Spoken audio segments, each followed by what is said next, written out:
ನಮಸ್ಕಾರ. ನಾನು ಅಮೋಘ ಚಕ್ರವರ್ತಿ, ಡಾಕ್ಟರ್ ಶ್ರೀ APN ಸ್ವಾಮಿಯವರ ಶಿಷ್ಯ. ಎಲ್ಲರಿಗೂ ನಮಸ್ಕಾರ. ಇವತ್ತು ನಾವು ನೋಡ್ತಾ ಇರುವಂತಹ ಪಾಶುರ ತಿರುಪ್ಪಾವೈನಲ್ಲಿ ಅತ್ಯಂತ ಒಂದು ವಿಶಿಷ್ಟವಾದ ಪಾಶುರ ಅಂತಲೇ ಹೇಳ್ಬೋದು.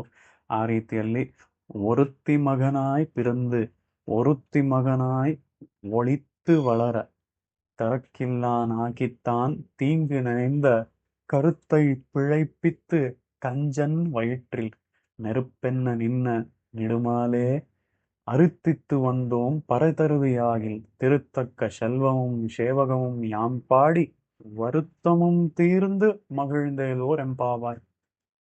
ಈ ಪಾಸುರದಲ್ಲಿ ಒರುತ್ತಿ ಮಗನಾಯ್ ಪಿರಂದು ಅಂತ ಹೇಳಿ ಆ ಶ್ರೀಕೃಷ್ಣನನ್ನ ಸ್ತೋತ್ರ ಮಾಡ್ತಾ ಇದ್ದಾಳೆ ಗೋದಾದೇವಿ. ಅದಲ್ಲದೆ ಇಲ್ಲಿ ಆ ಕಂಸನ ಸಂಹಾರಕ್ಕಿಂತ ಮೊದಲು ಆ ಕಂಸನಿಗೆ ಆ ಒಂದು ಆಕಾಶವಾಣಿಯ ಮೂಲಕ ಯಾವ ರೀತಿ ಹೆದರಿಕೆಯನ್ನ ಇಂಜೆಕ್ಟ್ ಮಾಡ್ದ ಪೆರುಮಾಳ್ ಅನ್ನೋದನ್ನ ಇಲ್ಲಿ ತೋರಿಸ್ತಾ ಇದ್ದಾಳೆ ಗೋದಾದೇವಿ.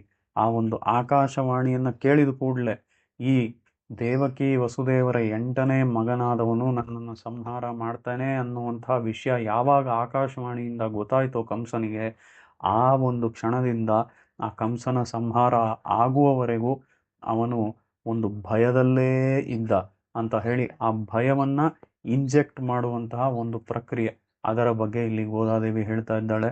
ಆ ರೀತಿಯಲ್ಲಿ ಭಯವನ್ನ ಇಟ್ಕೊಂಡೇ ಬಾಳ್ದವನವನು. ಆ ರೀತಿಯಲ್ಲಿ ಆ ಭಯಗಳನ್ನೆಲ್ಲ ಭಯಕೃತ್ ಭಯನಾಶನಃ ಅನ್ನುವಂತಹ ರೀತಿಯಲ್ಲಿ ಆ ಭಯಗಳನ್ನ ಇಂಜೆಕ್ಟ್ ಮಾಡ್ತಾನವನು ನಮಗೆ, ಹೌದು.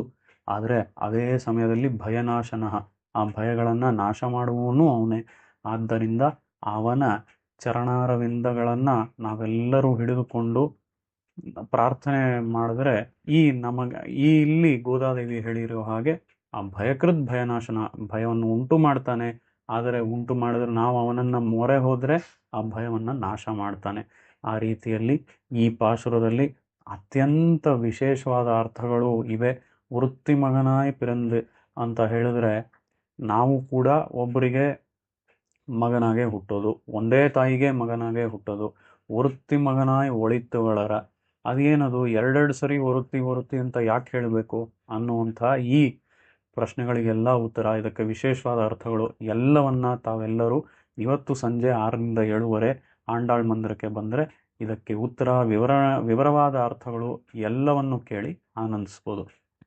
ಧನ್ಯವಾದ.